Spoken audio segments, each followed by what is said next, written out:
I'm going to talk about should start from the initial stages when human beings appeared over the surface of the earth. What was the source of sustainability at that point of time?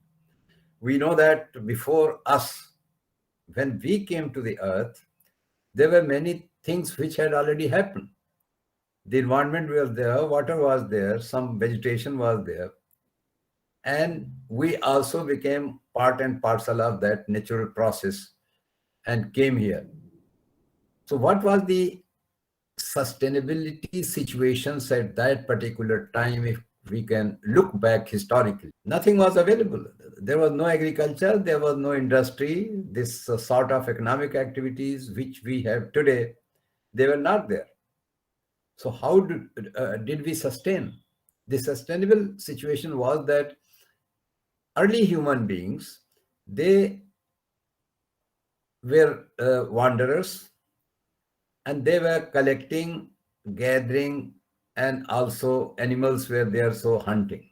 These were the operations, these were the sources of sustainability at that particular hoary past. Now, what happened? Since the population was thin and human beings were depending upon their immediate ecological niche, immediate environment, which provided them these sustainable elements, particularly the fruits and the roots and barks and leaves and also animals, which they were collecting with very, very primitive tools. Since the population was very, very thin, and it was not very heavily populated at that time, so the immediate environment could sustain them. But slowly and slowly, the population growth took place. The numbers increased. The immediate environment or the neighborhood or ecological niche was not sufficient to carry forward this increased number of people. The other problem was that it was not only one ecological niche in which human beings existed. There were many other ecological niche and surrounding environments where people were sustaining, and they started moving towards each other because of the non-sustainability of the environment in which they were located. And finally, they came face to face, and there were situation of conflict. And during that time, perhaps we started, because our initial stage economic activity was destructive, what we call as destructive economy. Why it was destructive? We were uprooting, we were killing the animals, and we were damaging the vegetation, and consequently it was not it would never have sustained for long, and consequently we moved from the stage of this destructive economy to a situation where we can domesticate what? Grains as well as animals. So somehow or the other, we started sedentarizing ourselves. Sedentarizing means that we tried to stay at one place and created community. And this community was not only helping each other in economic pursuits, but at the same time, they also provided strength to combat any conflict from the other groups. So both these things were going on. We were creating, and at the same time, we were protecting ourselves by farming community. Now it means that the type of wandering economic activity, we realized certain, and we obtained certain vegetation and certain grains. And through our experimentation, what was this experimentation? We identified some grains which had two qualities. Quality one was that it should be palatable, it can be eaten, and secondly, it should have provided in strength or energy. These two considerations were there. So we selected these grains, and slowly our knowledge of these grains expanded, and our knowledge to uh, domesticate animals also expanded. We started with roaming around with very, very uh, uh, ordinary animals. Rather, we were not domesticating at that time, we were killing them. But we found that these are going to be very, very useful to us, and therefore domestication of animals also started. So the domestication of plants and domestication of animals, it went simultaneously. But certain uh, communities, they were agricultural communities, and there were certain communities which developed nomadism and pastoral nomadism. They emphasized the domestication of animals, and they occupied the grasslands, and they started roaming from one area to the other as herders. And the historians tell us that God was I'm sorry, the nature was such that they provided the grasses for these people and the good soil to the people who were domesticating plants. Now it means that in the whole process of development, we cannot ignore environment. We cannot ignore our physical environment, or the environment in which we are located. How environment helps in this economic development, how it helps, how it helped at that time, because there were areas where domestication of plants became very, very important activity. Maybe it was Nile Valley, Mesopotamian Valley, Gangetic Valley, Viho Valley. So across the old world, these were the areas where agriculture established itself uh, because of certain advantages. So the physical environment indicates the direction of development. That is the first role which the physical environment performs. Physical environment does two things. One, it indicates the direction of development, how and which direction you are going to develop. It was not by chance that the people who occupied the areas in Nile Valley, in Mesopotamian valleys, Indo-Gangetic valleys, and Viho Valley, they became farmers. This direction was indicated by the advantages which they had. They had good water, a good source of water, and good soil, and that is how the option was available to them to cultivate grains and start doing agriculture. That is one. The other role of physical environment is that it puts a lid on the extent of development. It is not free situation of even agricultural development or any type of development, that there is no free run. For example, if take example of agriculture, so what happens? With a certain level of your technological inputs, the total production or per hectare productivity is fixed. So if you are operating with two bullocks and one wooden plow, and you are producing 5 quintals of wheat from 1 acre or 1 hectare, so this limit is fixed. Now you cannot go up. If you have to go up, then you have to do something else. The nature has given you that much capacity. Beyond that, it is going to put a lid. If you want to push this up, then what is required?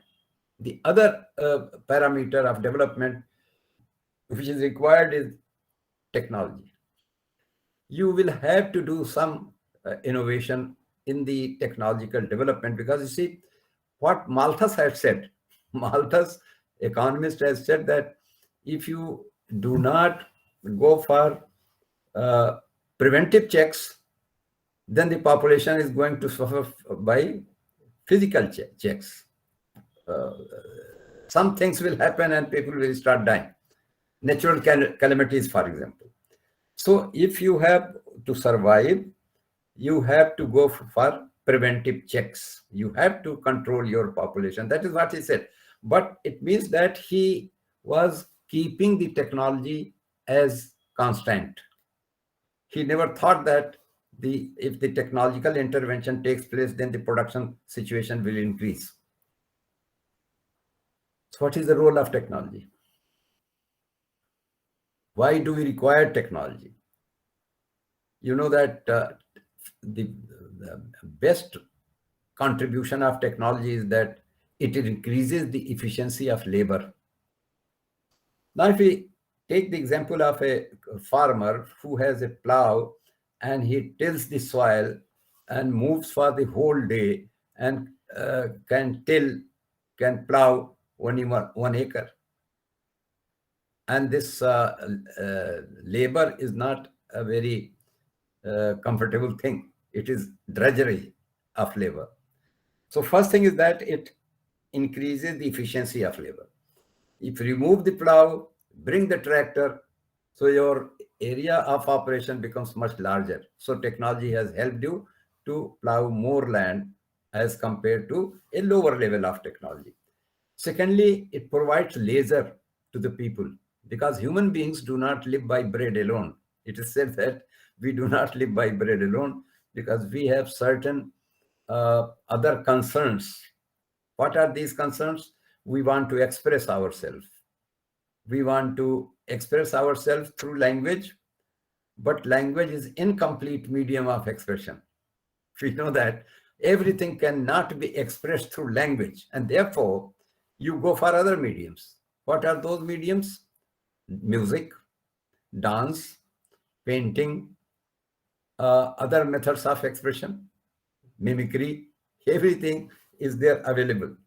But for music, for practicing, you require time. For philosophizing, you require time because you also try to philosophize, you try to understand what are we, from where have we come, and where we are going to go. So many questions bother us philosophically, and since we are social elements, we have other social concerns, and consequently we require leisure. The technology provides us leisure. Thirdly, the technology also reduces the drudgery of labor. Plowing, for example, or traveling. If you want to travel for 30 kilometers on foot, it is not very easy and it is not very comfortable, and therefore you require technology of transport. So this facilitates your movement. So the technology reduces the drudgery of labor. Now, what type of technology we require? I will give three statements about technology which we have been innovating. Number one, primitive technology, very, very low level technology is income neutral. What do I mean by it?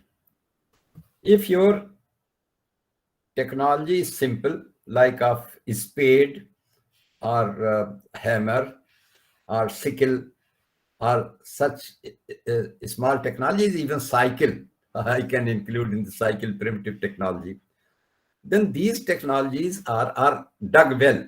These technologies are simple technologies. If you have some money, you can have it. Some investable surplus, you can have it. Even poor people can have. Poor people can have a sickle. Poor people may have a spade. Even poor people, if they save something, they can have a cycle, etc., etc. So this is the nature of the low-level technology. But if you go for intermediary technology, if we move from the dug well to tube well, or if we move from cycle to car, it is income biased. The intermediary technology is income biased and everybody cannot have it. And therefore, it requires a lot of money, investment, A tractor, it requires investment. Tube well requires investment. And if you are having tube well in the North Ganga plain, you may be still cheaper. But if you are doing in southern Deccan Plateau, it is very, very costly. Or in the hard rock areas where water is very trapped down below, then it is very, very costly. Therefore, these intermediary stock technologies are not available to everybody. Poor people cannot have it. So there is third level of technology. And this technology is highly sophisticated, very complex, and very costly. It is very costly to build and very costly to maintain. Now I will expand that particular example. From dug well, if you go to tube well, it is costly. And if from tube well, if you go to canal irrigation, it is still costlier. No individual can own, no individual can build, no individual can maintain a canal. No individual can maintain a railway system. No individual can maintain this airway system. So these are highly complicated technologies, highly sophisticated technologies. And since they are very costly, they are out of the reach of the poor people, and therefore they have to be brought under social control. Social control means either the state owns it or joint companies own it and build it and operate it. So there are airlines which are owned by private companies, but there are irrigation canals which are owned by irrigation department, Ministry of Irrigation, Government of India, or the state governments. Likewise, the other sophisticated technologies are always under the control of corporates or corporations. So once this becomes the part of the social milieu, are controlled by the society, controlled by the governments, then it is available to all, even poor people. If I pay my fare, then I can travel by train, by air. If I pay the water cess, I can irrigate my field. So with some element of payment, which one can afford, even poor people can afford. So these technologies which are brought under social control, they are available to all, irrespective of your income level, etc., etc. Okay. I should not go to that extent that I fail to keep the time. Thirdly, the third parameter of development, there are two parameters, environment, and second is technology. Third is also there, that is institutions. Institutions are there to accelerate the pace of development. I hope I am clear.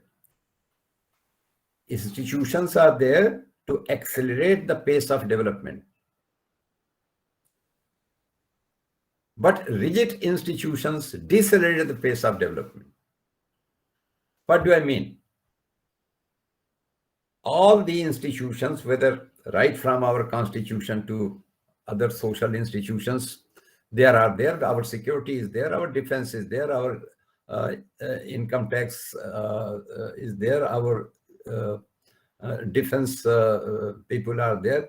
So all these are institutions, and they ensure the pace of development, that your customs, excise, your judiciary, your legislature, and your executive, they facilitate the pace of development. And if this institution becomes rigid, it decelerates the pace of development. Let me give the example. Our constitution is an institution, but constitution has been amended more than 100 times.